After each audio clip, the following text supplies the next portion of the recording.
This Week in Virology, the podcast about viruses, the kind that make you sick. From Microbe TV, this is TWiV, This Week in Virology, episode 1073, recorded on December 22nd, 2023. I'm Vincent Racaniello, and you're listening to the podcasts all about viruses. I'm Vincent Racaniello, and you're listening to the podcast all about viruses. Actually, I wanted to say you're listening to Dixon breathing, but if he wasn't, then you'd have to worry. Joining me today from Fort Lee, New Jersey, Dixon Despommier. Hello there, Vincent and Kathy. Of course, we need a weather report, and all of us are in different places, so this will be interesting today. I'm looking out my window. It looks like a perfect day out there, right? If I were to step outside dressed as I am, though, I would be freezing my little tutus off because it's cold. It's not just cold, it's cold. It's in the high 30s, and tomorrow it's supposed to go down into the low 20s. So, as you know, you can't judge a book by its cover. You can never judge a day by looking out your window. You have to go outside to find out. Well, here in the D.C. area, it's 9 degrees and cloudy. Also joining us from Ann Arbor, Michigan, Kathy Spindler. Hi, everybody. Here it's 42 degrees Fahrenheit, which is 5.6 degrees Celsius. And it said that right about now, well, 1 minute from now, it would start raining and rain for 20 minutes. But Really? I won't be studying the window to make sure that happens. Dixon, I got an email from someone who said, here's a small donation so that you will allow Dixon to inhale and exhale. I don't know what that means. I think that means that they hope you think I can stay alive long enough to live out my natural life, basically. Oh, the donation helps that, I suppose. Tell you what, I'll mute myself whenever I'm not speaking. Well, then you're going to forget to unmute. Yeah, like now, right? No, I mimicked that. I didn't actually. Well, I told you, David Renata, our editor, he goes through and cuts out all your breathing. And it costs an extra hour. So you're $50, okay? It costs. But I thought if you got him a different microphone, it would help. Yeah, I'm gonna do that. Actually, that's why the lady said I made a modest donation to go towards taking out Dixon's breathing. I thought this little foam rubber thing at the end of my microphone was supposed to do that, but I guess not. It doesn't do magic.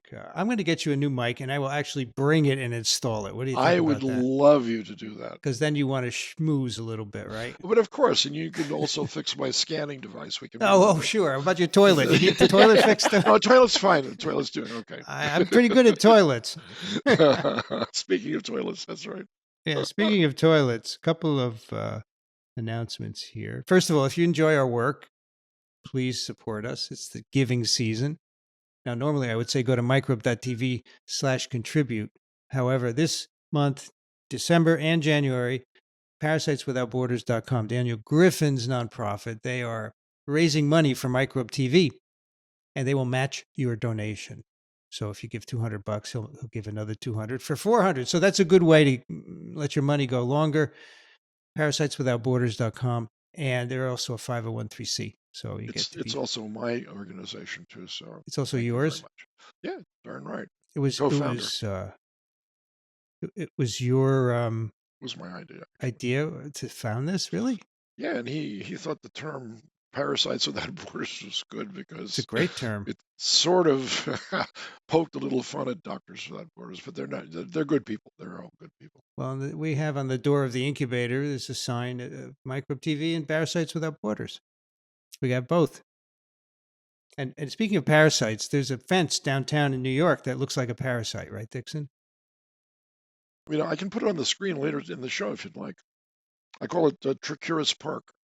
Yeah, it looks like a Trichuris worm. Male Trichuris. Absolutely. It's very cool. It's like they saw a picture of it and decided to replicate it. Actually, Dixon, one day we're going to take a field trip there.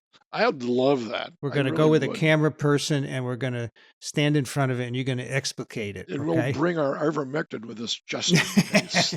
Horse paste, yes. Bring your horse paste. All right. So, Kathy, do you have an ASV announcement? Of course I do, because it's almost 2024, and that means that ASV 2024 is right around the corner. And registration is open, abstract submission is open, and just to remind you, ASV 2024 will be in Columbus, Ohio at the Greater Columbus Convention Center, June 24th to 28th. And you might think it's too soon to be getting your abstract together, but they are due February 1st. And I agree, maybe you want to get just a little more data in January, but you can be doing other things in the meantime. Like if you want to apply for a travel award, you should think about that. And if you're a student or a postdoc or a teacher of undergraduate virology, you would be eligible. And if you are a student or a postdoc, you need to be an ASV member. And now would be a really good time to get your membership in line. In fact, everyone that's a member of ASV is supposed to have their dues paid by January 1st for the coming year. So you can beat the rush and submit your membership application now, and then you'll be all set when at the last minute you're putting in your final data to your abstract and then applying for a travel award. So you can go to asv.org for links to the membership page and links to the ASV 2024 homepage. I have to redo my membership. I haven't done it yet. Ay. I should just get a lifetime so I You never have to should. worry about it, right? You should. You should. All right. I've thought about it for 10 years. It would have paid off by now, I know. probably. Stupid. Also, remember, folks, there is a research assistant position available in Amy Rosenfeld's lab at the FDA, where they study enteroviruses, genetic, biochemical, cell-based studies, understanding immune cross-reactivity, making animal models. It's all BSL-2 work, and if you want to know more about it, there's a PDF on our show note page, microbe.tv/TWiV, and you can email her and find out more about that. I also want to remind everyone in this holiday season to go buy Dixon's new book, The New City. Go to despalmier.com to find out more about that. And Dixon will be on office hours next week. That's the live stream, Wednesday night, 8 p.m. Eastern. Yeah, that's right. I will be. You just agreed to it 5 minutes ago. No, I didn't realize it was called office hours. I'm sorry. Yep.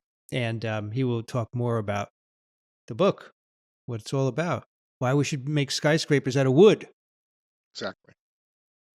In fact, today in the Chicago Tribune, there is an op-ed piece written by a guy who has a blog.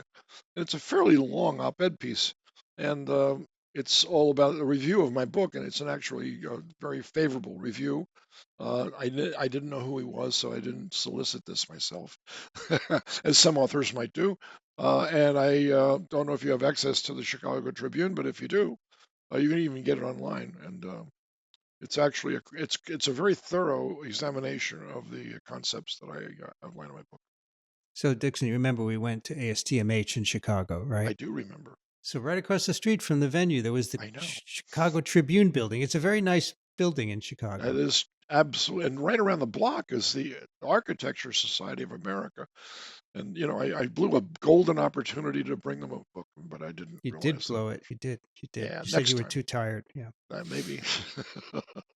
I'm sorry to tell you that Brett Lindenbach has passed away.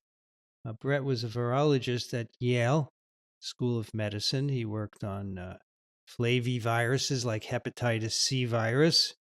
And he's an interesting pedigree. He got a PhD in Washington University in St. Louis and then did a postdoc with Paul Alquist at the University of Wisconsin and then with Charlie Rice at Rockefeller University. And there he developed the first cell culture model of hepatitis C virus. So too bad. I'm really sorry to see him gone. I remember many conversations at ASV with Brett, who liked to challenge things. So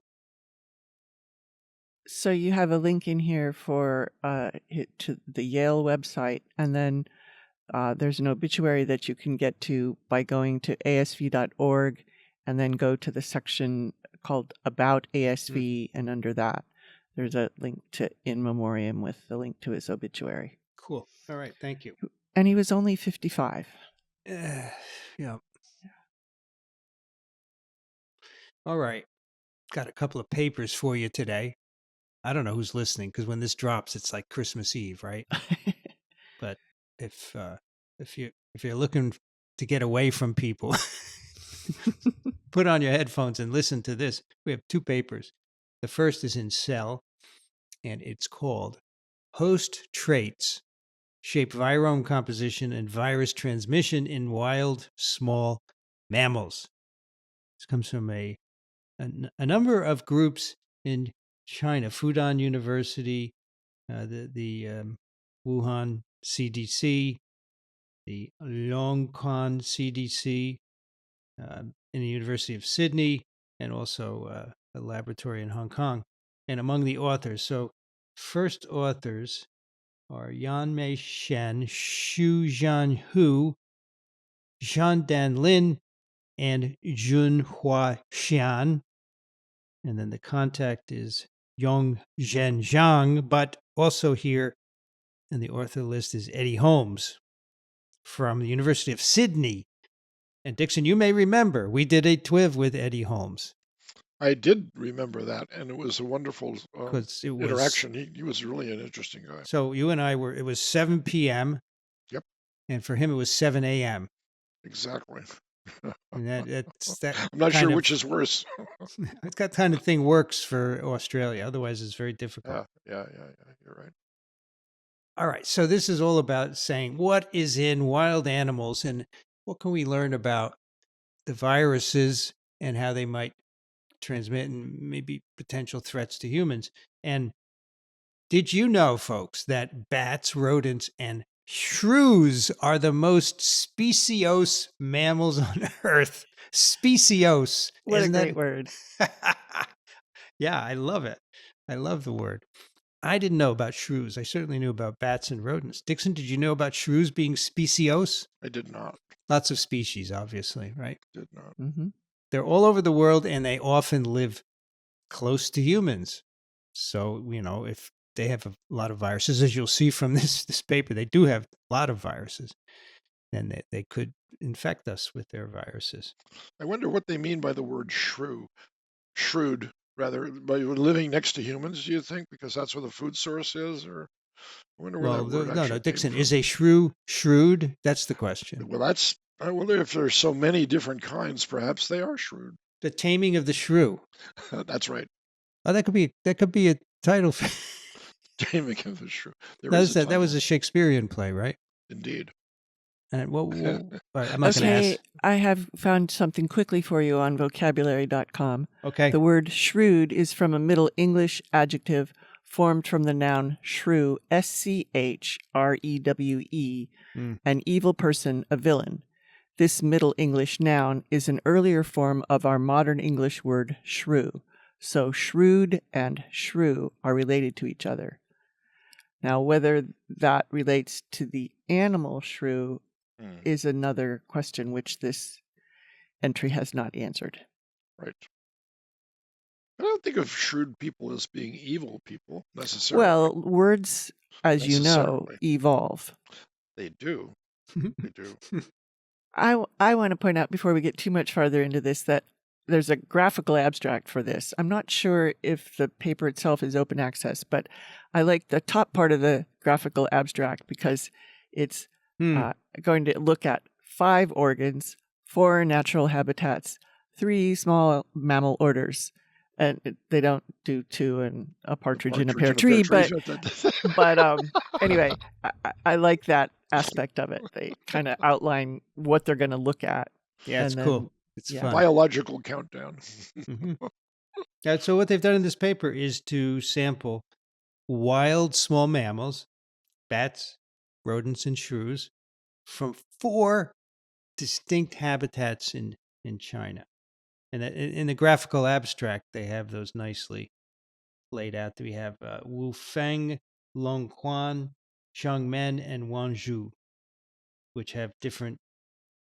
They're different kinds of different altitudes and different closeness to the seashore or inland. I hate to be agricultural or forest.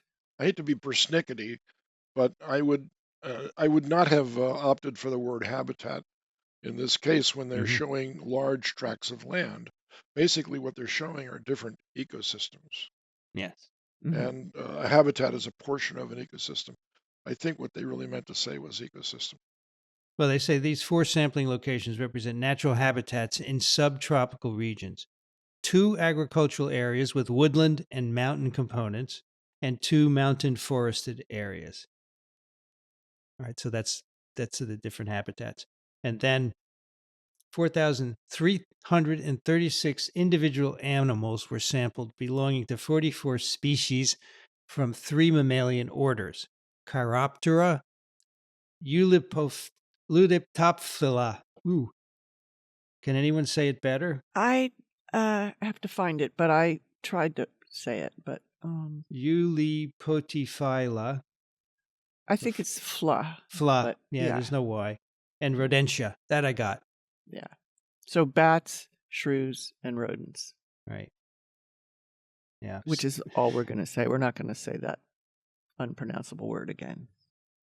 And so they did some statistics to confirm that the mammals that they captured basically reflect their true abundance in all 4 locations, because you don't want to have that biased in some way, but they did some analysis that suggested that.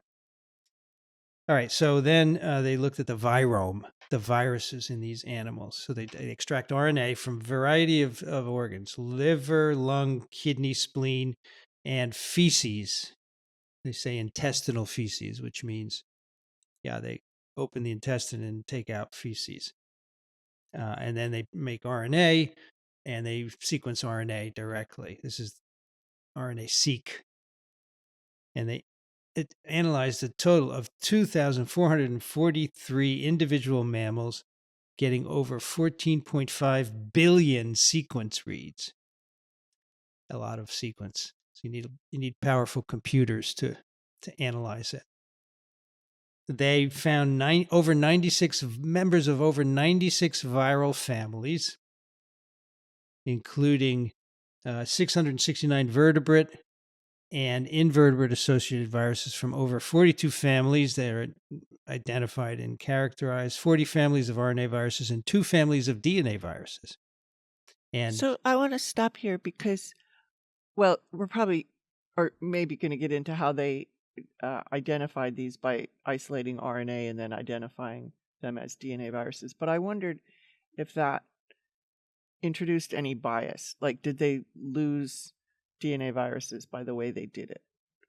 oh yeah, I mean, I we think know so. that there's Yeah. probably lots more RNA viruses and RNA virus diversity and all that, but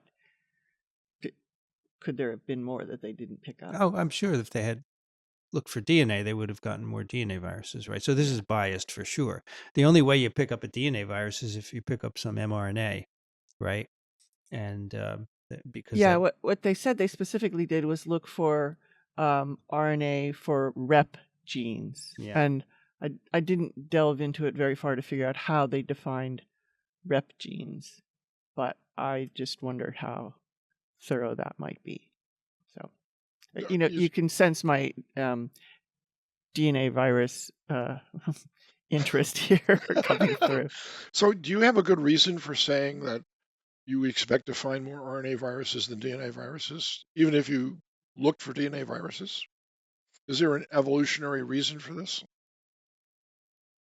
I don't know that there's an evolutionary reason for it. I just think it's a fact. Yeah, I think that's Thank correct. you, Mrs. Darwin, but I would love to know what that fact is I'm based not on. married to Darwin. So There has to I be some bias towards one or the other. No, if you find more of one than the other, there's oh, got to be a biological reason for it. you're asking a why question, Vincent, and Dixon, and That's I thought okay. that we were not really supposed to No, it's be not able a to come why up with one. question. I asked whether there was a biological basis for the difference, which and that's not a why question. which rephrased would be Does one have an advantage why over the other? Does one have an advantage over the other? why does one have an advantage over the other? Well, Well, but if it Dixon, did, then you'd have to say why. But I think that RNA viruses can occupy broader niches because they have a higher mutation rate, right? than DNA viruses. Now, which is not to say that DNA viruses are not highly successful, but Right. you tend to find a lot of RNA viruses when you sample like this. So, But it is biased. They've thrown out the DNA here, so and the baby. all they do is extract RNA, right? So I think it would be interesting. But zoonotic infections are typically RNA viruses, right? So Because they're easy to look for. although, all the human pathogens, all the herpes viruses and papillomaviruses and polyoma, all of them once started out as a zoonosis, undoubtedly. It's just there aren't any modern DNA virus zoonoses, right? I don't know why that would be. But that's the observation. So they bias by looking for RNA viruses. All right, so they find, it's interesting, they find between 1 and 150 viruses in each species. And the shrews had the most, especially in Smith's shrews. Mm-hmm. Had a lot of different viruses. Everybody would have known that. It's a surprise. It's news to me. I had no idea. A snitz virus. In terms of zoonoses, I only think of bats and rodents, and maybe birds, right? For influenza viruses, but shrews I never shrewd about it. As shrewd about it. Anyway, some of the families: Paramyxoviridae, Picornaviridae, Astroviridae, Flaviviridae, Rhabdoviridae, Sedorioviridae, and other unclassified viruses were the most frequently detected. Some had different patterns, like the arteriviruses and hantaviruses were more frequently detected in rodents and shrews, whereas coronaviruses and hepadnaviridae were more prevalent in bats. So another question is, why didn't they look in blood? You've just said a flavivirus. I'm intrigued by that one because that's usually a vector-borne disease. So I think it's a good question. Well, I don't know. Would have been easy. Well, of course, and the other thing is we're looking at RNA here, so not clear that Get a these drop are of all blood. they're not all I don't know if they're really infections, ongoing infections, right? Right. I just don't know. Right. But I don't know if you're collecting a whole lot of animals. Collecting blood is probably the most time-consuming aspect of necropsy. At least can't in you my do a hands. filter blot like they do for some other pathogens and save the little dried up blood and then I don't know. later? I don't know. They sample the 5 organs that they did, and we don't. I don't know. They why, did but they seem feces. to be. They didn't do urine either. Next time we have Eddie Holmes on, we can ask Eddie. Right. Also, besides differing among animals, the viromes differed among sampling locations, right? So the mammals of Wufang and Longquan mountain forests were different from the agricultural areas. Okay, different environments, different viruses. And they look at organ distributions. So, for example, many viruses found in the feces, like picornaviruses, coronaviruses, caliciviruses, paramyxos were high abundance in the kidney. Others were in other organs, and some were in all 5 organs where they looked, like the Neuroviridae. So that might have been a blood organism. It could be. They say even viruses from the same family had a distinct intra-host distribution in different mammals, depending on whether you're a shrew or a bat or a rodent. And this is a very figure-rich paper where we could look at all this data in a visual way. And they said this is very interesting. Viruses were detected in other internal organs when their abundance in what they consider the primary target organ reached a certain level. So, in other words, for some viruses, it would mainly be seen in in feces. When it reached a certain level in feces, then they would find it in other organs as well. And by level, I mean reads of sequence. That's the best that they can do, which correlates presumably with copy number. Let's see. So the other thing is that some of these viruses are related to those that are already known to infect either humans or domestic animals, right? So arenaviruses, hantaviruses, cardioviruses. There are related viruses in these animals that they found where we know that relatives also can infect humans and cause disease. Now, they didn't find SARS-CoV-2, interestingly, or That's the anything Or needle. related to it. things related to it, right? But Or yeah, things so related that's to it. so, and I think this is an important point. People say, well, the Wuhan lab clearly had SARS-CoV. It's not easy to find. They did a lot of sampling here and they didn't find it. Right. So back off, folks. But none of those animals that they looked at would have ended up in a live animal market somewhere, would it? Oh, bats would. Not all bats. How many different kind of bats did they look at? I don't know that I have that I at my mean, the little fingertips, tiny but bats would not, but maybe the fruit bats would. The bat numbers, they had 23 species of bats, Wow. okay. right? But Yeah. yeah, they didn't find, but they did find some coronaviruses in both bats and rodents and shrews. And they found a close relative of swine acute diarrhea syndrome coronavirus, SARS-CoV, in a bat for the first time. Now, this is an interesting virus. This is a bat virus that spilled over into pigs 2019, 2018-ish, caused a huge outbreak in pigs of diarrhea. And it was an example of how spillovers can happen in non-human animals and cause problems. It's not just us where we should be worried about. They also found a lot of viruses that were previously thought to be invertebrate specific, right? They had found them in mammals and they said, they just ate some bugs and they're passing through. But they found that pretty high levels of the gene of the RNA in various organs, and so I think they might be replicating actually in these animals. Of course, Yeah. And they found a lot in the shrews. yeah. So, Dixon, what do shrews eat? Do you know? Oh, they eat everything, but they're omnivorous, except that they're meat eaters. They eat worms and all kinds of insects, and Hmm. yeah, that's their mainstay. They're not herbivores by any means. So they do eat a lot of insects. Oh gosh, yes, maybe 10 times their body weight every day. They have a very high rate of metabolism, Where do like they get bats. these insects from? They crawl Oh, they're around all the in the ground. ground. No, they're burrowing insects of all kinds are in the ground. Wow. And the earthworms, of course, are there too. So they eat a lot of stuff that burrows into the ground.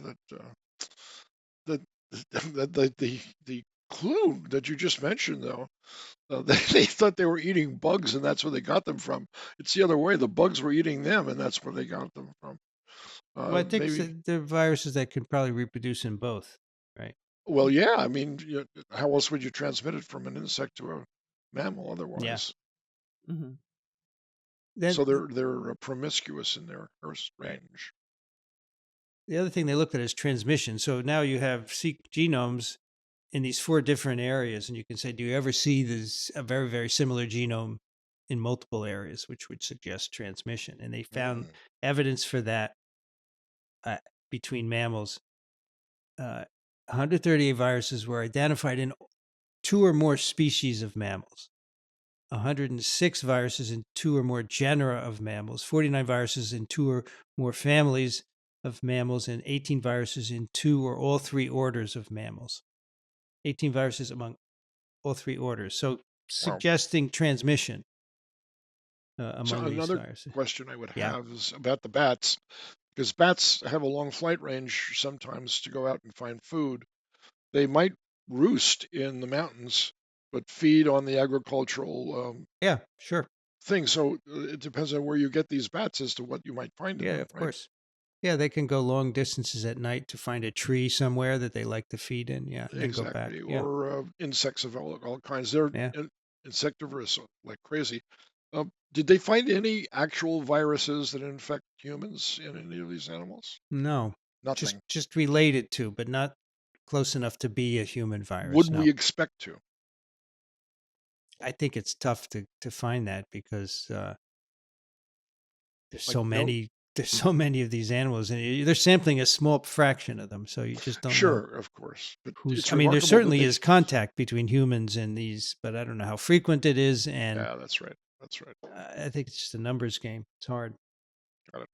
All right, but going back to transmission for bats and shrews, this transmission occurred more frequently between individuals living in the same habitat, right? So there are 4 habitats here. More likely to see transmission within the same, which makes sense, right? But in rodents, over half of the transmissions were from individuals from different habitats because maybe the rodents can go far, right? Or It's a maybe the wide animals geographic. that catch the rodents can go far. Maybe. Like owls, for instance. So So rodents that and sort of thing. shrews were more likely to share the same viruses, with 13 species of viruses circulating in both groups, whereas bats tended to share viruses within the same population. So I like this as getting a little bit of information on dynamics of viruses and And mammals animal in different behavior, places. Yeah, too. exactly That's right. right. Yeah. That's right. Yeah. They have a nice Venn diagram of the data that Vincent was just describing. Mhm.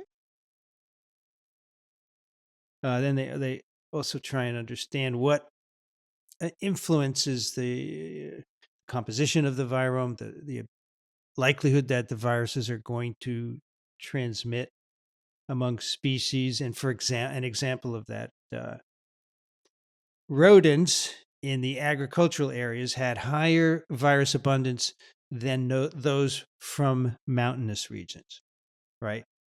So rodents from down below, more viruses Sure. than I don't know why that would be. Is there more food down there? Is it they're healthier? I don't know. Well, there's more Maybe. migration through those areas by other animals too, like birds, for instance. And maybe Yeah. there are some mammals that also migrate. But when Um, you look at shrews, it's the opposite. they don't migrate. The shrews in the mountains Yeah. have more abundant viruses than the ones on the lowlands. So Right. Right. it's an interesting observation, but I don't know why it would be, right? Shrews don't move very much. No? No, they're not migrating animals at all. Hmm. They, But like why prairie the dogs, but they there's shrews establish a.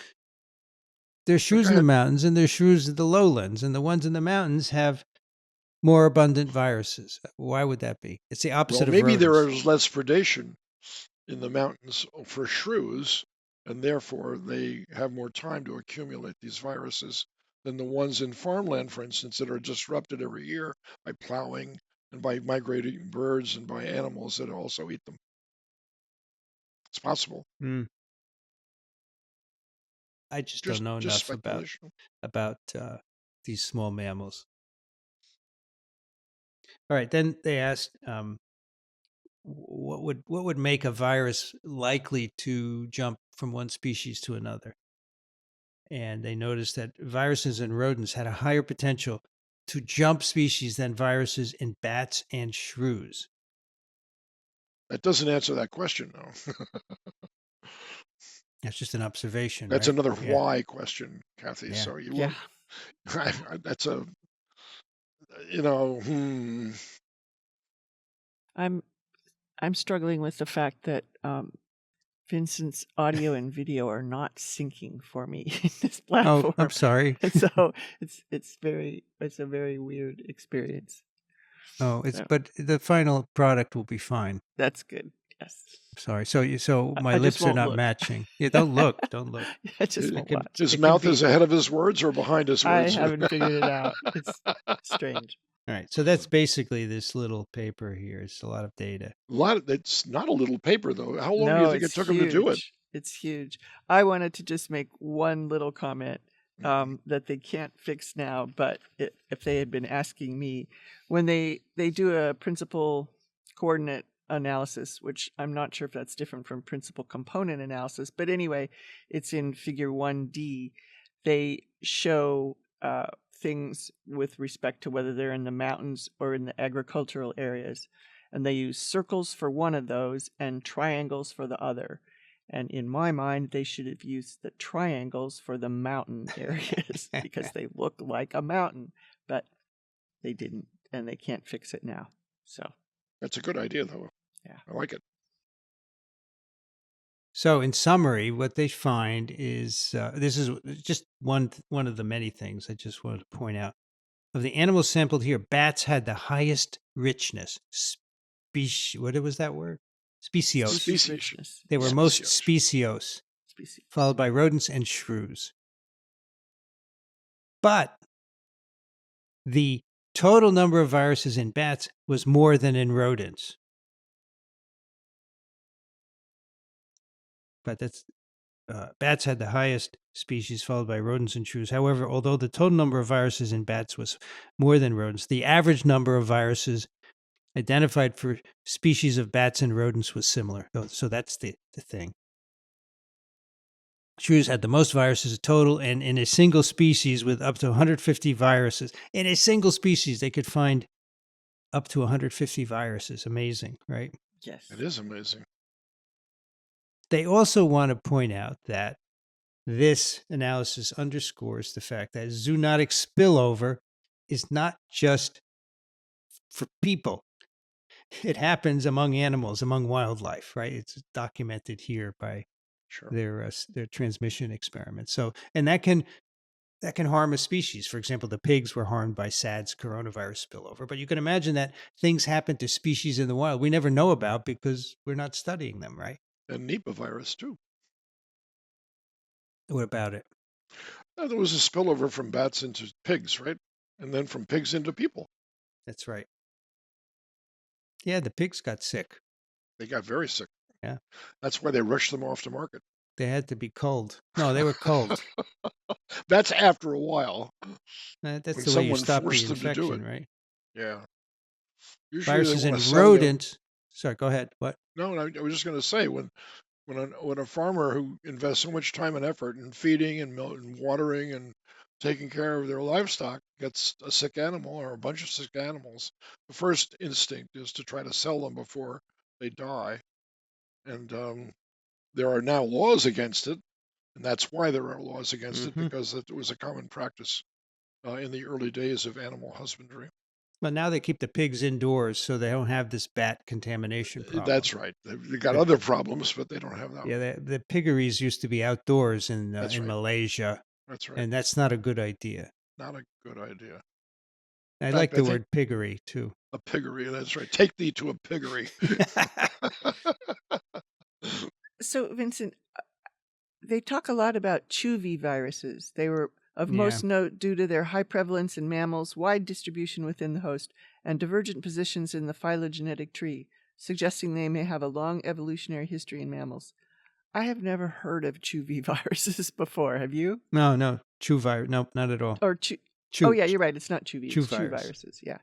No, I don't know what they are. Yeah. Okay. Keep your eye out for chew viruses. Viruses in rodents had a higher potential of being found in other species than those from bats and shrews. So rodent viruses are the ones that tended to jump around the most. Maybe because rodents have a pretty wide geographic range, right? No, well, there's also that rodents are a common food source for lots of different animals. Yeah, that could be. And also viruses with multi-organ distributions within individual hosts were more likely to spread to other host species, right? So if it's just in the feces, not likely to find it in another species, but if it's in multiple organs, you would. So this is an interesting analysis of what factors contribute to having a lot of viruses in a species and also transmitting among them. And so potential spillovers both in non-human animals and humans, I suppose. So, Vincent, what viruses do you think of when you think of carnivorism as a mechanism for spread? Now, all these viruses could be, right? No, but I thought I'm asking you if there were any common ones that you think of when you think of that, because in the parasite world, there's a lot of them. There are many foodborne parasitic life cycles. Mm-hmm. But in viruses, because of their size, maybe there are more vector-borne than there are uh, other transmissions cycles. But do you know of any that are dependent on carnivorism? Because everything dies and Mm. everything is consumed after it dies. So if the shrew dies in the ground, there are no scavengers to come along and eat that body. Whereas if a rat or a mouse or a bat dies, the carcass is usually consumed by other animals. That's all. It's a good question. So I don't know of any. I mean, I'm not a virologist to begin with, and I keep saying that, and now I can prove it. Um, I don't know of any viruses that I've ever heard of that are transmitted solely by carnivorism, You can imagine many would be, right? but I don't know of one that is. Because many of these viruses are in multiple organs. So if someone But the ate, ones that were only in the feces were not. So that is a hint that maybe carnivorism does play a role in the ones that are infected in multiple organs, well, I mean, right? so there's certainly vector-borne transmission. Okay, Oh, that's of clear. course. The But flaviviruses would easily fall sure. into that But what category. about um, wild animals eat feces of other animals? Absolutely. Okay, so that could be another mechanism, right? It could, but it isn't. Apparently it's not. Why do you say that? I think because you told me that I thought I just heard you say that animals that only had viruses in their feces were not considered a source of viral infections for other animals. Only if it reached a certain level, and then Oh, multiple okay, organs okay. were involved. Then they would have multiple organs Oh, no, no, involved, no, that's right. That's exactly that. and I heard then you I would correctly then. think then it becomes a risk for other species as Yeah, well. absolutely, But absolutely. also, an animal could just eat another one and get all its viruses, Could, right? So, could, I mean, could. these are very hard to study, right? Very hard to We study. can't really study it in the No, wild, no, no. and I don't know what you would do in a lab. Nobody lets animals eat other animals in the lab. That would be forbidden by No, but the. male mice do that all the time. Well, they do it without your control, right? I know, or mothers consume their young in But frequent for amounts. example, I'm thinking of an experiment where you take a mouse and you infect it with a virus, and then you put it in a cage with another That's right. animal that's going to eat it. That's right. It would. I don't know what would eat a mouse, A Dixon. What? snake. A Yes. snake. Yeah, but we want mammals. Rep, we don't want reptiles here. Will raise the body temperature. What mammal would eat a mouse? Are you kidding? Would a ferret? Of course. But I don't know why you say of course. I have no. No, no, no. Those are part of the. Those are absolute part of the food chain. Okay, I didn't You know that. bet. I mean, So that mice. could be. Well, But I tell you, lynx. no animal use committee will let you do an experiment No, they won't. But involving one animal eating another. It's just they would most say most it's inhumane. okay, most carnivores that live above the Arctic Circle consume lemmings or mice or field mice. Most Hmm. of them. Lynxes, fox, um, polar bears are going to that. By the way, they're not taking no for an answer because of climate change. What are they They're eating? st- they're starting to scavenge on land now, and they're finding a lot of food items that are easy pickings because they've never been hunted by polar bears before. So like snowshoe hares Hmm. and all of the smaller mammals, not just I mean foxes and wolves. All of those animals, wolves live almost exclusively on mice during the summer months. They hunt all these migrating deer and deer-like animals in the winter, but in the summer they've got slim pickings basically. I'm sure, Dixon, there are huge contributions to carnivorism to viral transmission. We just can't Okay, we study it. we're not aware of it. No, we cannot study it. Okay, Why do they call them snowshoe hares? Do their feet look like snowshoes? they've got enormous feet Uh and huh. they're hairy feet so that they don't sink down into the snow, so they can outrun the lynx.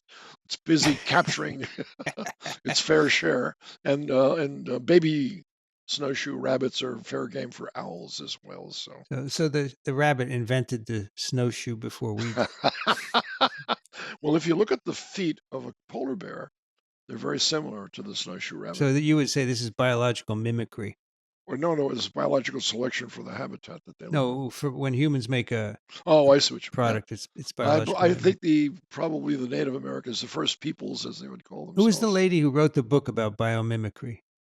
Her name was Janine Benyus, Right. and she She, runs the Biomimicry Institute in Missoula, Montana. so she said like things like Velcro are based on Yeah, biological yeah, that's exactly things. right. There's a Okay. ton of Right. examples now, Right. ton of them. Cool. It's very cool. All right. Wait, Oh, ahead. Meanwhile, I can tell you about Chuviruses. Chew. They have 3 possible genomic structures. They're found in several arthropod species, including mosquitoes. 3 possible genomic structures: a complete or bisegmented circular genome. And so those are 2 of the structures: complete or bisegmented circular, identified in ticks, crab, flies, spiders, cockroaches, and mosquitoes, and a linear structure identified in flies and crabs. Hmm. So there you have it. Fascinating. Shoe The spider viruses. edition there is an interesting one, isn't it? Yeah. Because it's consuming all crabs. those other Yeah. crabs. You mean Yeah. freshwater or It salt just water? says crabs. Or land crabs or sea crabs or just crabby people? Doesn't say. Krabby Patty. Crabby. I don't know. I think that's a thing, but I'm not sure. Okay. Okay, we have a paper for you: cell host and microbe. Very interesting. Everybody's always saying, why don't we have herpes viruses vaccines? Well, here we go. Here's possibly one. A GB nanoparticle vaccine elicits a protective neutralizing antibody response against Epstein-Barr virus. This comes out of multiple laboratories in China, Sun Yat-sen University, Southern University of Science and Technology in Shenzhen, School of Medicine, Shenzhen, Sun Yat-sen University. Okay, so we have Again, 4 first authors. Kong Sung Yin Feng Kang, Xin Yan Fang, and Yi Na Liu. And then we have the corresponding author is Mu Sheng Zong. Really cool. And I had no idea that in China they were interested in Epstein-Barr viruses. Oh, doesn't Obviously. it make sense from the NPC standpoint, the nasopharyngeal carcinoma? I suppose, yeah. I associate that with China. Because, Epstein-Barr virus is a herpes virus. It's a large double-stranded DNA-containing envelope virus, and it is associated with a variety of diseases like infectious mononucleosis and a variety of malignancies, as Kathy just mentioned, nasopharyngeal carcinoma, and it recently associated with multiple sclerosis. Remember, we did a couple of cool papers about that. And Burkitt's lymphoma. Burkitt's lymphoma. Population seropositivity globally over 95%. Do you know how easy it is to remember this virus? How easy? The E and the B stands for everybody. The everybody virus. 2 people who discovered it, Epstein and Barr, right? Yeah, we just heard about that the other day in a seminar we had here. Was it on EBV? Yes, it was. This virus hijacks a lot of human genes, doesn't it? What do you mean by that, Dixon? Well, its own genome contains certain genes which probably originated from a mammalian source. I don't know. I heard this is an old story that may have been revised, but when I was a graduate It's an old story, but it checks out. I don't know. I'm asking now. I don't know. I'm not familiar with that at all. Oh, sorry. But I do know that Epstein-Barr viruses can infect both B cells and epithelial cells. And it has a lot of glycoproteins in its envelope. But the one that appears to be essential for entering both cell types is GB, glycoprotein B. It's the protein that drives fusion of the viral envelope with the cell membrane. And so this is a glycoprotein that is the topic of this paper to see whether you could make a vaccine directed against GB. Now, the approach they use is very cool. They make a protein nanoparticle vaccine.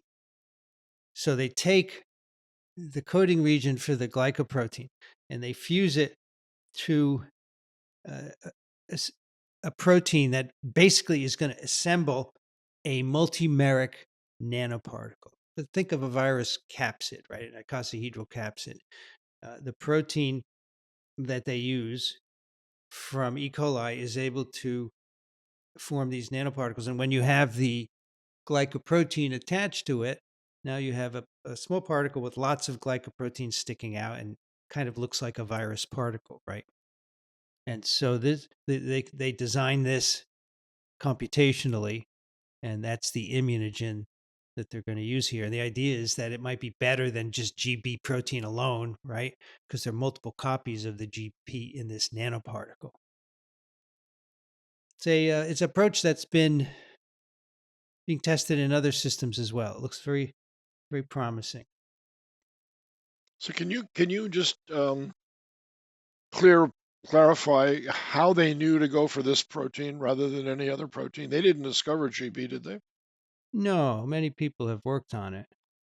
So why you're going to have to say why they Th- succeeded and nobody else did then? Well, Is it not. this multimeric protein that, sorry about I this, think sorry about, I think to some extent it's the multimeric part that's unique in this paper.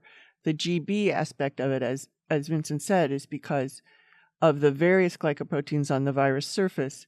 This is the one that's responsible for right, binding right, and entry into both cell types. So you want to immunize against that one rather sure, than sure. GHGL or GD or whatever the rest of them are called.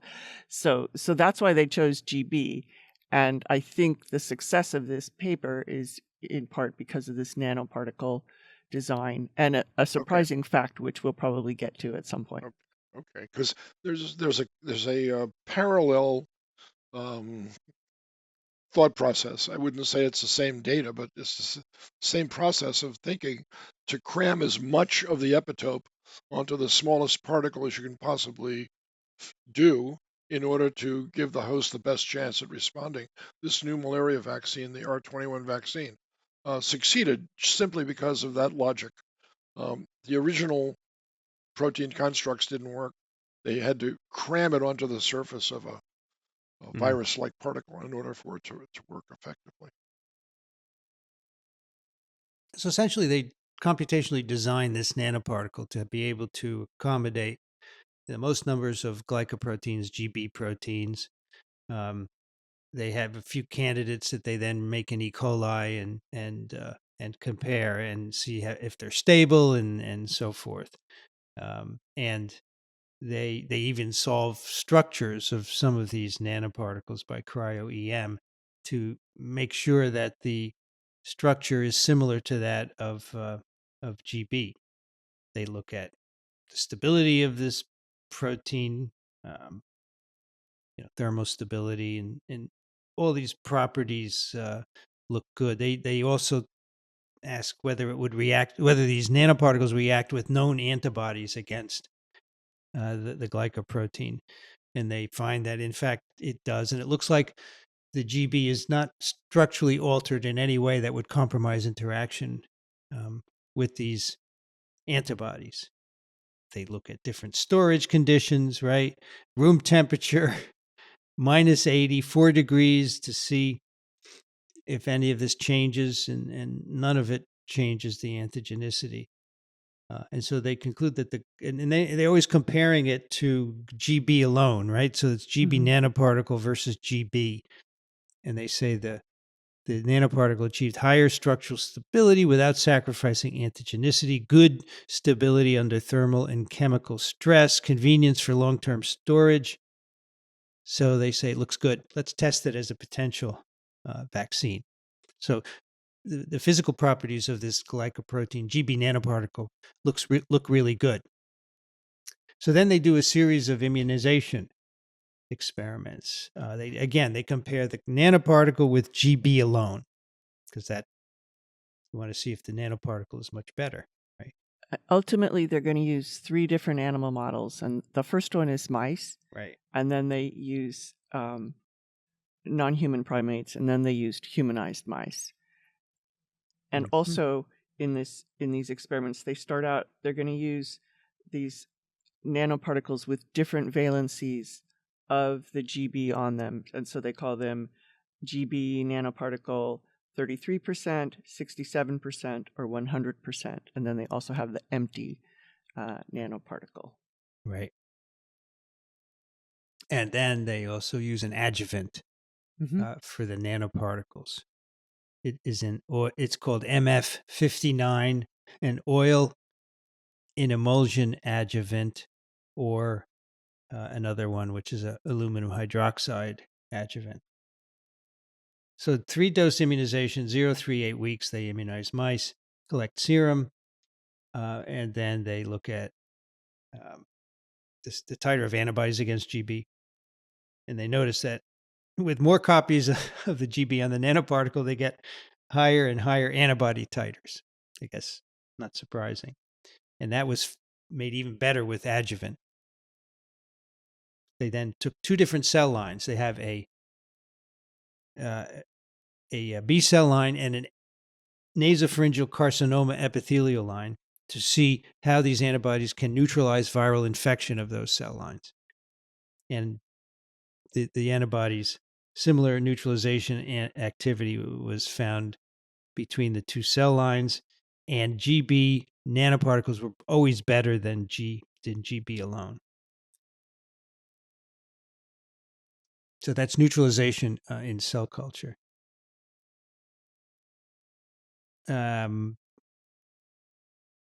also looked at neutralization and binding titers for the unadjuvanted groups. The nanoparticle greatly enhanced neutralization potency of the antibodies. And then they looked at the immune response profile in the mice. So they say, what kind of antibodies are made? And they find that both GB and GB nanoparticle vaccines induce a Th2 associated response, which is antibody response. So it favors the production of antibodies. And these antibodies can block fusion in a cell-cell fusion assay that they have developed here. This is an interesting aspect. So they say that in the lymph node, the nanoparticle wasn't any better at inducing germinal center B cells than GB, but in the spleen, the nanoparticle is much better at inducing germinal center cells, and therefore higher affinity antibodies. So they say this is all good. This makes us feel happy that we made the right nanoparticle design. Okay, so that's all in mice. And next they move to non-human primates, Macaca fascicularis, and they immunize them. 3-dose immunization schedule, 0, 4, and 8 weeks. They collect blood and saliva, record body weight, adverse events. And again, the nanoparticle immunization gives higher antibodies in the serum than GB. They also look in saliva because these viruses are transmitted by saliva. Right? Mothers and fathers kiss their kids and they transmit virus to them in saliva. And they do find some antibodies against the virus in saliva of both. In general, the antibody titers in non-human primates were higher than in mice, and the NP were always better than the GB alone. They did some epitope mapping to say, are similar epitopes present in inducing antibodies compared with GB? And the answer is yes. It seems to induce a similar immune profile as the GB alone. They also looked at cellular immunity because, there are a lot of latently infected cells in people. Well, the virus infects us and stays with us forever. So could we make T cells by a vaccine that would eliminate those latently infected cells? So they look for GB-specific T cells, and in fact, they find them by a couple of different assays. And the GB nanoparticle is much better at inducing these T cell responses than is the GB alone. And finally, there's no adverse events. That doesn't affect the body weight, doesn't cause any fevers or anything. Of course, the non-human primates can't tell them if they feel something, right? So that's an adverse event that we're lacking. That's a symptom, right? We don't know anything about the symptoms, but we'll find that out if we go into people. But the real question is, can this prevent infection? I hate to say prevent infection, but that's the assay that they're using here. But mice are not, macaques are not infected with EBV. and mice are not unless you humanize them, as Kathy says. So you reconstitute the mice with CD34 positive stem cells, which give rise to all the immune cells. Human stem cells put into mice, so now they have a lot of immune cells from humans. So they use that, and if you infect those mice with EBV, they die of EBV infection. So now you can ask, does you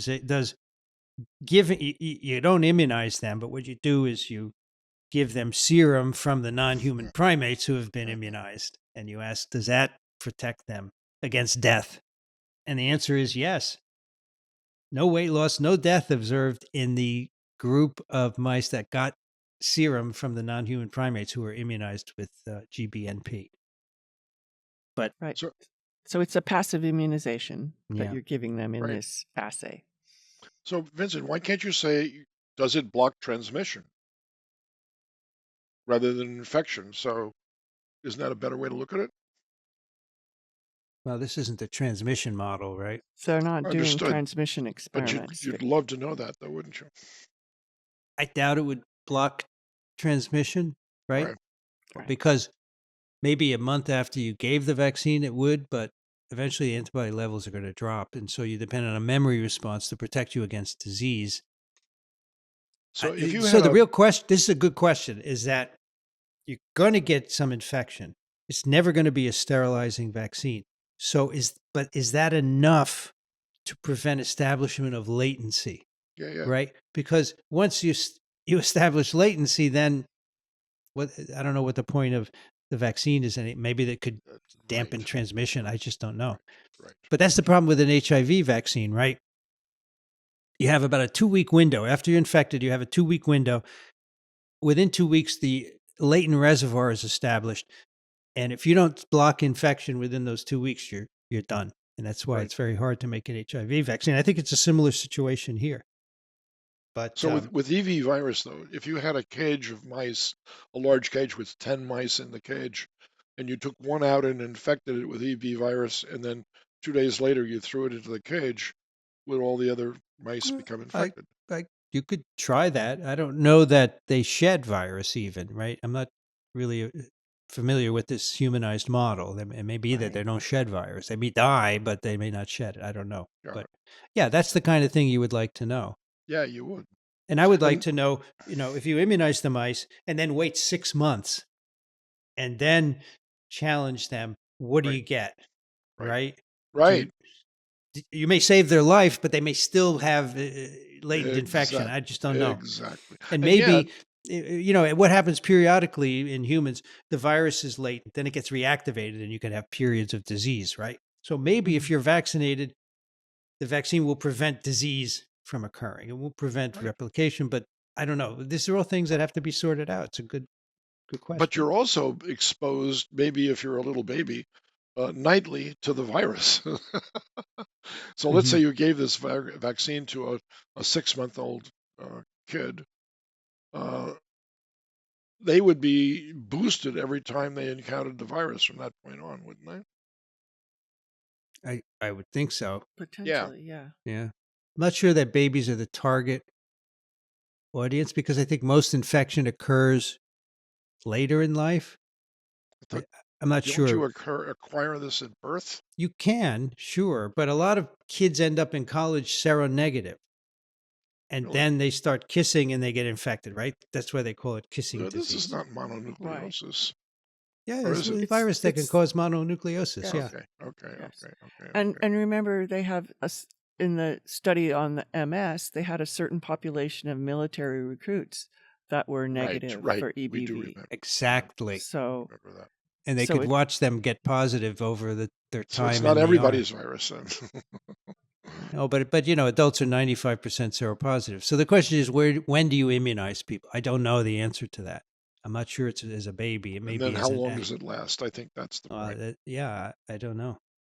I mean, if you knew how long what if you had lifelong immunity? Then you would want to immunize as early as possible to prevent any opportunistic infections from developing, if you could. Yeah, I mean, you have to do a vaccine trial. You're going to have to find, I guess, a seronegative population, right? Ha. and then They don't immunize them, exist. and then watch them for a couple of years and see what happens in terms of their EBV. I don't know how you design that trial. That's a good question. Yeah, Googling tells me that mostly it's acquired during adolescence, and it can be asymptomatic when that happens, or it can be associated with infectious mono. Okay. And about 90% of the U.S. population is seropositive for EBV by the age of 25 years. Right.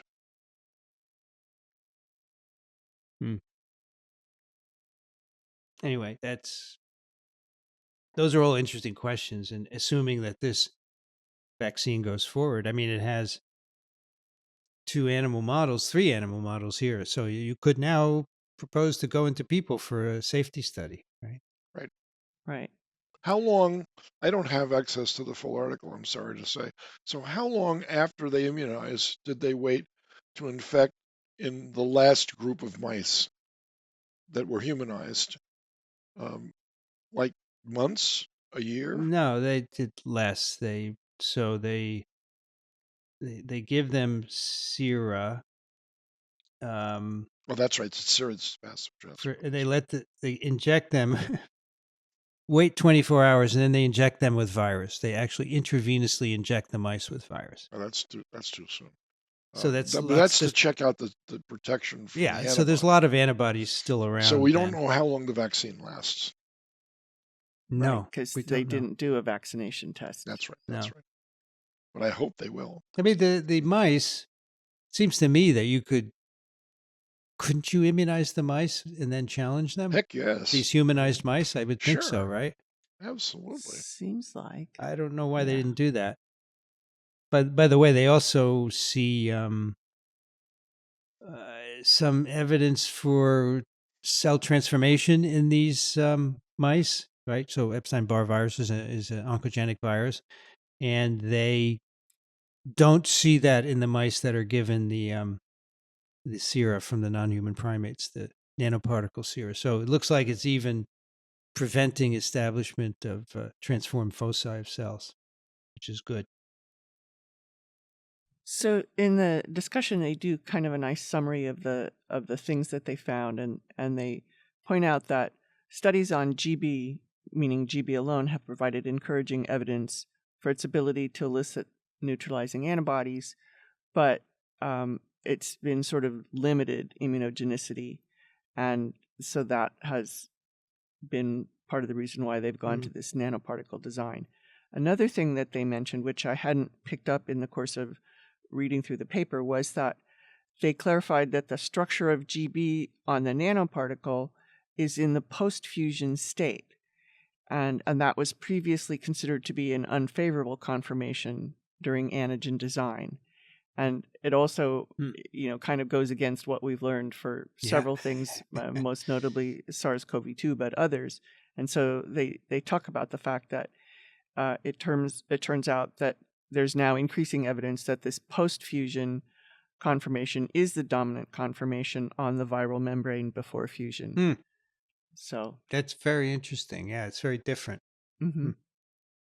They'll probably have to rename that. Post-fusion, well, it depends on the virus, right? It's the antigen, exactly. But it seems to me that they say here these data can serve as preclinical studies for human trials. So maybe this will go into people, and we'll see what happens. I'd be really curious to see how they design the phase 2 and 3. Right, the phase 1 is a safety, but 2 and 3, what are you going to look for? What population are you going to use? Right? Yeah. Very interesting questions. But it's pretty neat that we have a potential EBV vaccine, right? Many years people have tried. I mean, they say in the discussion, people have tried GP350, and it didn't protect people from infection. I don't know what they actually looked at there. They've tried some other vaccines. So nothing has ever worked over the years. But this, to me, seems like it has a lot of promise. So that's why I thought it'd be cool to discuss. And the other thing is who's going to get it, right? What age group? Where's the tipping point? Exactly. Like for HPV, we know that a certain age is when you should get it, right? Yep. you don't need to get it when you're 1 because you're not going to be sexually active till you're a certain age. So that's what determines that. So here, when are the most seroconversions happening? Well, I think before you decide that one, you'd have to know how long the vaccine actually lasts after you give it. Because, I mean, if you could give it earlier to, let's say, a 5 or 10-year-old kid, Yeah. then you're pretty safe that they won't catch it by the time they get to be a teenager. I'm looking for a study, population seroconversion study, but I'm not finding. Maybe Bhutanese monks. They lead a pretty clandestine Yeah, but life. that's not who we want. We want That's not the real world. real world people, right? I understand, but they don't exist like that, I don't think. Maybe island populations back No, I in. just want to know in a standard population, which admittedly is different from country to country, when do you get most of the seroconversion? Oh, I Right. see what you're So I was Yeah. the other night on the stream, I showed a graph of the incidence of herpes zoster with age, Ah, right? And the biggest increase starts between 40 and 50 years of age. And that's the vaccine is recommended for everybody above 50 because of that, right? mhm. And so then for EBV, when is the incidence? I'm Right. sure Well, that I think based on that site that I found, Mm, they said the highest incidence is aged 15 to 24 years. okay. So at 15, you want to immunize, probably, right? Probably, or 12. Maybe 12. earlier. Yeah. I'd pick 12. And I suppose you want to find seronegative 12-year-olds for that study, which is easy. You just take some Right. blood and assay for Right. antibodies. Anyway, Or 21-year-old recruits in the Army. Right. I'll How put many of those were actually negative for that virus? in What the military percentage? recruits. Uh-huh. I Yeah, don't yeah. recall, but enough it was to enough that they could do the study. yeah, It wasn't trivial. enough to power the study. It wasn't Right. trivial. Yep, it was a Interesting. cool study. By the way, there's another paper. So another paper. I didn't do it because it's incredibly complicated. But so they say, you know, not everybody with EBV develops MS, right? There's a great correlation. Why not? And it turns out that the people that don't develop MS after EBV, they have so they have cells that kill the autoreactive T cells, basically. Really? Yes. So that you no longer, the autoreactive T cells, they are making uh, B cells. They're making antibodies against the viral protein that cross reacts with the neuronal protein. Right. People that don't develop MS have a mechanism for getting rid of those B cells. So Oh. that's so cool, right? Mm-hmm. So does that suggest a therapy for MS?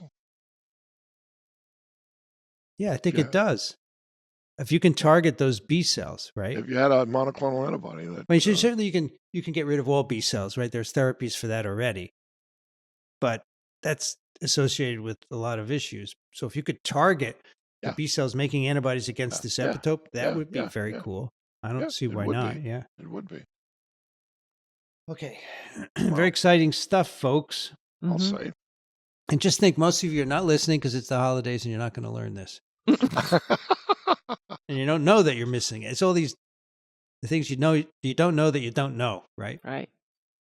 I'm not worried about them not listening. I'm worried about them falling asleep while they listen because they've already eaten too much. And you know, Let's do a couple of emails here. Dixon, can you take that first one, please? I would love to. Chris, right? Is that no? That's No, not it's the one. by up above that. It's from Amir. Yes. Amir writes, "Hi, folks. I think I remember these cellular nanotubes as discussed on one episode of TWiV about a month ago, maybe in the context of HIV infection. Really cool scanning electron microscope images of them here in Ebola cultures. Green are Ebola proteins, and then he lists a website to go to. And I guess you can see those newly discovered green nanotubes Is that what he just, yeah, Yeah. nanotubes, Well, I exactly mean, right. I think the paper we talked about was an Ebola virus paper. We were talking about nanotubes allowing movement from cell to cell, and these are nice pictures of that. It's cool. Great. You're going to have to take the next one, Vincent, it looks like. Okay, I will. That's right. It's Vincent and the giant virus. So this is based on our last TWiV Ah, with Matthias Fischer. Might the giant viruses be based on a peach theme? You get it? Vincent and the giant virus, James and the giant peach. Mm-hmm. To our great edutainers on Microbe TV, thank you all. Thank you, S. you're welcome. Kathy. Jeffrey writes, Dear TWiV Genii, which I guess is plural of genius. Let me detour by offering a shout out to Dr. Despommier for his 2015 book on parasites. Vertical gardens may be crucial to a sustainable future, but parasites are both creepy and wondrous. Converting a muscle cell to a nurse cell without the genetic tools viruses use is amazing. As you have described the poliomyelitis virus across many episodes, two things have come to puzzle me. One, if you consider a virus as a chemical system solving the problem of how to make more virus going forward, the three polio types presumably are three distinct fitness solutions with unfit regions around their fitness optima. Basically, they are sufficiently distinct to the immune system that generating a response to all three after infection with just one is unlikely. OPV is presumably a less fit variant than any given wild type. Is it selection pressure from eradication campaigns that prevents revertant strains from continuing to revert back to the presumably optimal wild type? And maybe I'll stop there and we can address that. So, is it selection pressure from eradication campaigns that prevents revertant strains from continuing to revert back to the presumably optimal wild type? So it's correct to say that the OPV are less fit variants. Yes, that's exactly how my thinking has evolved over the years. And so there's great pressure to revert to a more fit version. And that's what's happening. But is pressure from the eradication campaign? No. Actually, these viruses will reproduce in anyone's intestine.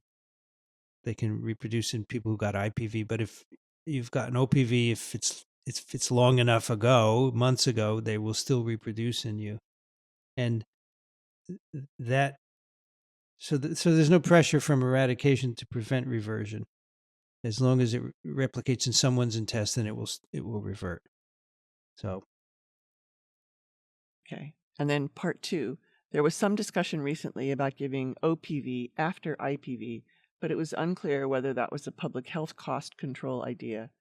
OPV somehow confers better gut immunity, or the brief period of sterilizing immunity after OPV is useful to an eradication campaign. Can you elucidate?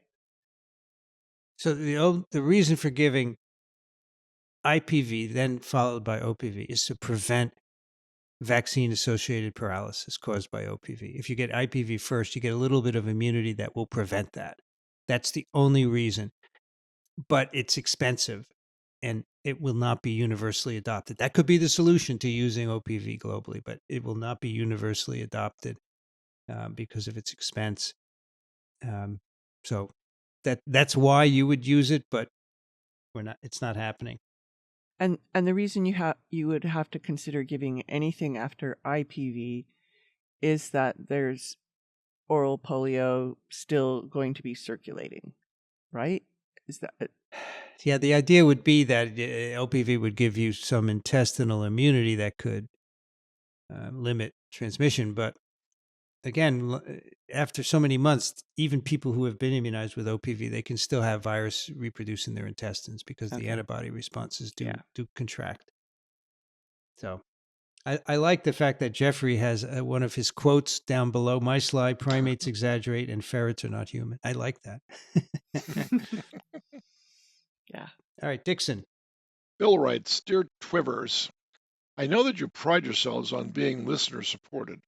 That's why I've been so surprised to hear a single ad before each recent episode of TWiV. I'm not sure how long it's been happening, but I think at least a month. The ads have been very much subject appropriate. For instance, this week it was from ASM for Arturo Casadoval's new book. Nevertheless, I found it jarring being attached to TWiV. Are you aware of this? Have you given permission? Or is it getting added downstream somewhere? I notice it's not in the video or on your website. I listened to podcasts of the Pocket Casts app on Android. Perhaps they're responsible. Whoops, I just lost the site. To go back. Sorry. That's basically it. That was basically it. Yeah, it's basically it. Okay, but he says he loves TWiV. Yeah. In any case, Yeah. ads aside, I love TWiV and look forward to the new episodes each week. So here's what's going on. Yeah, what's going on? TWiV is supported in part by ASM. Okay. And they insert ads when they wish, basically. And that's why they only appear in the audio version, because the software, the hosting software, which is Libsyn, you can have an ad injected before the podcast. As people download it, the ad gets injected. So what you hear is an ad before the podcast. And it doesn't happen on the video because we produce that ourselves. It's independent of Libsyn, right? Okay, so that's why the ads are coming, because ASM is supported. That's an appropriate way of describing it too, Vincent. The yeah, ads that's fine. Injected by the ASM. I know for years that ASM has been doing that. However, let me just say we are in the process of taking back TWiV from ASM. We're going to no longer have their support, and we will no longer have ads. And there are multiple reasons for wanting to do that, but over the coming weeks, we will our hosting for TWiV will no longer be supported by ASM. It will be supported by ASV and Microbe TV. Okay, so there won't be any more ads. You could look at it as the things that I say every now and then, telling you about the upcoming ASV meeting is an ad. Absolutely. I think hopefully you think it's content relevant. Host read ads are always more appreciated, especially when you're talking and say, hey, by the way, instead of having it jarringly inserted at the beginning, right? Which is right. But you're not selling anything anyway. You're just asking them to consider coming to the ASV meeting. Yeah, correct. So that's mostly totally it's legit. Informational stuff. Yeah. Exactly. Kathy. Anthony writes, hi, TWiV hosts. I'm preparing to teach a microbiology lab next semester and was thinking about viruses and the differences between lytic and lysogenic viruses and how they produce different types of plaque assays. My original thought was that lysogenic viruses do not form plaques whatsoever, but a quick Google search states that they can form turbid or bull's-eyed plaques. Is this true? Are plaque assays often run with lysogenic viruses? This may seem like a naive question, but it just goes to show science is more nuanced than just lytic viruses form plaques and lysogenic viruses do not. Thanks for all your help and the service you bring to the scientific community. Best, Anthony. So I think that the answer lies in the fact that, yes, indeed, lysogenic viruses can form turbid plaques or bull's-eyed plaques, something that's not totally clearing. And this has led to the origin of the name of one of Alan Dove's websites, which is turbidplaque.com. That's right. So it is a thing. Yes. So a lysogen, it's a bacteria with an integrated phage, and typically it's silent. So if you grow those bacteria, they won't form plaques, but spontaneously they can induce the prophage and it will replicate. And so if not every bacterium does that, you get a turbid plaque, right? Because not every bacterium in the plaque is lysed. Or, of course, if you can induce the prophage, which is the integrated virus, with a chemical like mitomycin C, if I remember. And then I thought UV does it also. UV could do it. It's right. And then then those viruses that are produced will certainly form plaques. Right. But in the lysogen, it depends, right? Right. Debbie writes, hello to all of you. Wow, episode number 1065 was jam-packed with veterinary information, and I was loving it. So Debbie is a DVM out in Colorado. FIP, feline coronavirus, CWD, you guys had it all. And interestingly, I had just diagnosed a cat with FIP about a week prior. Shortly before that, I'd listened to the episode with information regarding molnupiravir for the cats in Cyprus. I really, really wish we could get it licensed for use here in the US. I don't have anything else to write. I'm not a specialist in anything, just a veterinarian keen on virology. Debbie, you are a veterinarian. You are not just, okay? You're a veterinarian and you're a specialist in, veterinary medicine. Yeah. You want take your cat to an airline pilot to get treated? No. Thank you for your continued balanced approach to all things science. You were and still are an invaluable resource during the early months of the pandemic. I took all the tidbits I learned, immediately sent them to my family members. I'm also a physical therapist, human, and worked in a hospital during the worst of it. I tried to tell my colleagues what I was learning from you. Sometimes it fell on deaf ears. Looking forward to many more episodes with cats and dogs and elk and whatever other species you include. Hey, today you got rats, you got mice and rodents and shrews. No, I said that wrong. Bats, rodents, and shrews. I was so Oh excited. my. Okay. Let me take the next one. Michael writes, CDC looking at wastewater. Maybe give CDC some credit. Okay, so there's a link to a MMWR article talking about the CDC's wastewater surveillance program for respiratory viruses. That's great. Do you notice there's no mention of poliovirus? That's why I don't give them any credit, okay? Because that's the one they should be looking for. Oh, that's true. That is true. Okay, Michael? I think the respiratory is great. We know now that you can look at trends in respiratory virus infections by looking in wastewater. That's all good. But we need to be looking for polio, especially in the US. Exactly.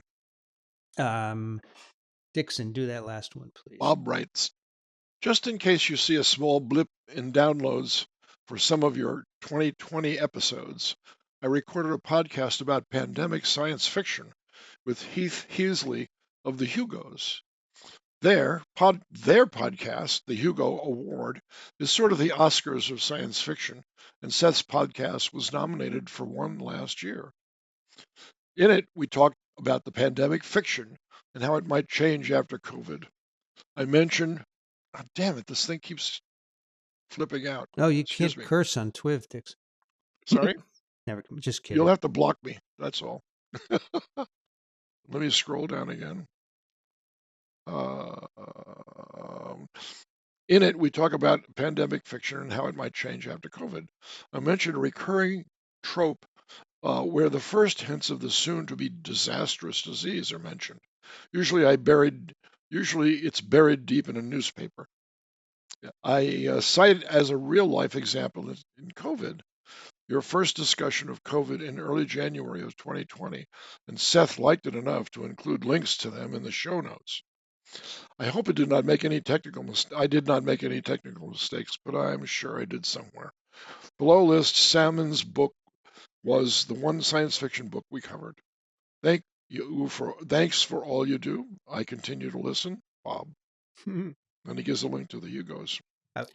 This reminded me of that January 2020 TWiV where, Yeah. remember, we said, hey, there's something going on in Yeah. this Yeah. seafood market. Yeah. How about that? So it's Seth Heasley, and it's of the, I think, Who Goes There podcast. Hugo is there. Yeah, Well, or you could Yeah. say it, Who Goes There. Yeah. I That's think true. that's the play on words there. Gotcha. Yeah. Well, thank you for the mention. That's cool. Yes. I'll All need a right. couple of more reruns to get it right. All right, Dixon. Yes. Picks of the week. What do you have for us? I've got three, and then two are really quick. The first one is the final report from the latest COP28, which is a United Nations meeting that's held periodically. And it covers all that was discovered and decided on during that meeting. And of course, it's all about climate change. Just read the document. It's not a long document. Just read it. You can judge for yourself if COP28 was a success. Hint, there are a lot of ifs in the conclusion sections. Many, many ifs. Second, Happy birthday, Anthony Fauci. We don't know how old he is approximately, or even exactly. That's not true. I think we know. I think he's my age. I think he's 83 years old. I recall that we were the same age. We can find that out. He was born December 24th, 1940. That's my age. He is my age exactly. So now, this will thrill you. You'll absolutely love this last post. The New York Times just published today a memorial to all the most high-profile musicians who died in 2023, Mhm. along with one of their best songs on YouTube. Oh, It cool. is remarkable, just remarkable, including the very first one by a guitar player who I was barely aware of. This guy's last name is Beck, and I think he played for some hard rock groups. Jeff Beck, yeah. Jeff Beck, and he plays Somewhere Over the Rainbow. And it is, you'll cry. It is so touching and so warmly played that you'll really get taken back to the moment when you first heard it. I didn't have time because the show was approaching to listen to all of them, but they're all there. There are, I think, 18 of them, and of course, Tony Bennett is listed. And I Lost My Heart in San Francisco is the one they list for him, but he, of course, recorded many other wonderful songs as well. And it's a trip down memory lane that is really worth taking. So good Thank you. holiday. That's going to be good to listen to. Yeah, it will. And crank it up as loud as you want. I mean, shut the door, kick back, maybe reach into that bottom drawer for the, I don't know, single malt or the glass of wine that you've been saving for a time like this, and just sit and turn out the lights and enjoy the music, which is what I'm going to do after this show is over. Cool. Thanks. You're welcome. I'm looking at their pictures. Cool. Yeah, Very they're all cool. A lot of album covers are amazing, and you'll recognize all the songs, of course. Nice. Kathy, what do you have for This us? is I amazing. This picked is two amazing. APODs, astronomy pictures of the day.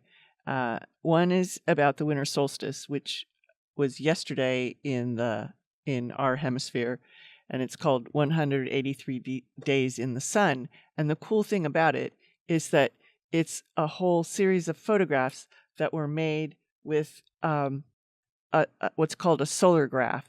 So a pinhole camera and a photographic paper over 183 days. So it's just amazing. It's It really is. cool. It's fantastic. Thank you for doing that. That's So, amazing. and then when I saw that, I was reminded that I had another one earlier that I thought was pretty cool. That was the one on December 18th, 2023. And if you mouse over it, it connects the two squares A and B, which are the exact same color. And you have to be not swayed by even the squares on either side of it, the little bridge that they draw. But it's just a really cool optical illusion. A and B are the same color? Yeah, mouse over it. I don't believe it. Yeah. Yeah. Yeah. I'm Cool. mousing. It's very Yep. cool. So, Wow. yes. So Wow. Thank you. Very nice. My pick is a short article from MBio. It is a report of a meeting of the American Academy of Microbiology on gain of function research. Now, uh, as you know, gain of function research has become increasingly politicized. In fact, the House passed a law banning it recently. It's ridiculous. But back in what month? In somewhere in 2023, a group of scientists were convened by the American Academy of Microbiology is a collection of scientists in microbiology, and they had a workshop on talking about gain of function research. And I think that is exactly what needs to be done. Not the House banning it because they don't know anything about it, but a group of scientists who know about it to talk about it. And so they convened a workshop, and this they have a report which is linked to in this short article, and you can read it. But they have 5 key insights. We need to do research on infectious disease agents. because that's how we make advances like mRNA vaccines. Gain of function research constitutes a small fraction of all biological research, and this is the one that raises concerns. Clearly defined terminologies should be developed by the scientific community to avoid public confusion and highlight benefits. Harmonized biorisk management, standardization, training, mentoring, and reporting can help improve safety and security for laboratory workers and the public, and expanded engagement and collaboration of scientists with policymakers and the public, including increased transparency on the risks and rewards of research with infectious agents, is needed. So, this is exactly what needed to be done, and the lawmakers need to talk to scientists like this. They can't do things on their own in the absence of proper information. It's open access, so everybody can read it. We have 2 listener picks. One is from Gregory. I nominate a wide-ranging 1 hour 37-minute interview with Nobel laureate, former U.S. Secretary of Energy, Professor Stephen Chu, who Chu virus was named after, right? I knew you were going to say that. Well, if the shoe fits, wear it. Stanford University. With good humor, he discusses his formative years, his approach to science, the experiments and papers for which he was awarded the Nobel, the history of science, his work as Secretary of Energy, work on climate change, and the interplay between science and politics. The title of the video suggests that the focus is on climate change prediction, but I think that is misleading. More of the discussion is about science involved with changing energy sources needed to reduce climate change, but they also discuss the approaches of Isaac Newton, Albert Einstein, and others in making progress in science. I thoroughly enjoyed it and learned from it. I thought TWiVers might also appreciate it. Yeah, that sounds great. Stephen Chu is cool. And by the way, Stephen Chu got a Richard C. Ernst Award a couple of years before I did. So he's in good company. I mean, I'm in good company. I would like to add that I was fortunate in the past to be at a luncheon, which was the kickoff ceremony for the New York Science Festival, and I I think, accidentally sat next to Stephen Chu, and I had no idea who he was. And we struck up a conversation, and the entire hour's worth of lunch was spent discussing the demise of the San Francisco Giants baseball team. That's too He bad. is the world's biggest Giants baseball fan, and bar none. And once I found out who he was, I was just absolutely impressed by the fact that here he was, preoccupied with science almost 90% of his life. He still had time for recreation. I'm so sorry you didn't talk about something impactful like gain of function research. In those days, they didn't know about that. All right, we have another pick from John. Stop me if you've already done this one, but here is a YouTube channel called Technology Connections, which is witty and informative, covering things about the household, history of stereos, going back to the beginnings with Bell and photograph, whole home electrification, and potential savings on energy with existing technology that can reduce emission today. You'll hear about heat pumps a lot if this channel hooks you. Here is one of the videos that got 5 million views on dishwasher detergent. If you want to try one out, you can just search his most popular videos on the channel to find it too. Thank you, John. 5 million views on dishwasher detergent. Wow. We're just doing the wrong thing, folks. We're trying to keep it clean here, okay? We are.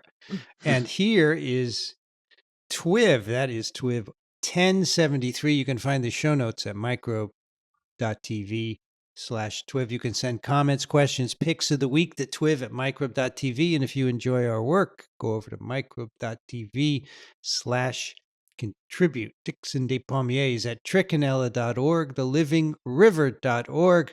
Thank you, Dixon. You're welcome, Vincent and Kathy. It was a pleasure sharing the platform with you this afternoon, and wishing both of you an extremely happy holiday season. Kathy Spindler's at the University of Michigan in Ann Arbor. Thank you, Kathy. Thanks. This was a lot of fun being with both of you, and happy holidays to you and everyone. Happy New Year. Indeed. Oh, you're not going to be with us on our next TWiV, I guess, right? I plan to. Okay, well, that's before the Yeah. new year, But right? I was just, yeah, but Okay, it's some okay. people might Yeah, not listen then. Who knows? I just wanted to make sure. I'm Vincent Racaniello. You can find me at microbe.tv. I'd like to thank the American Society for Microbiology and the American Society for Virology for their support of TWiV, Ronald Jenkins for the music, and Jolene for the timestamps. You've been listening to This Week in Virology. Thanks for joining us. We'll be back next week. Another TWiV is viral.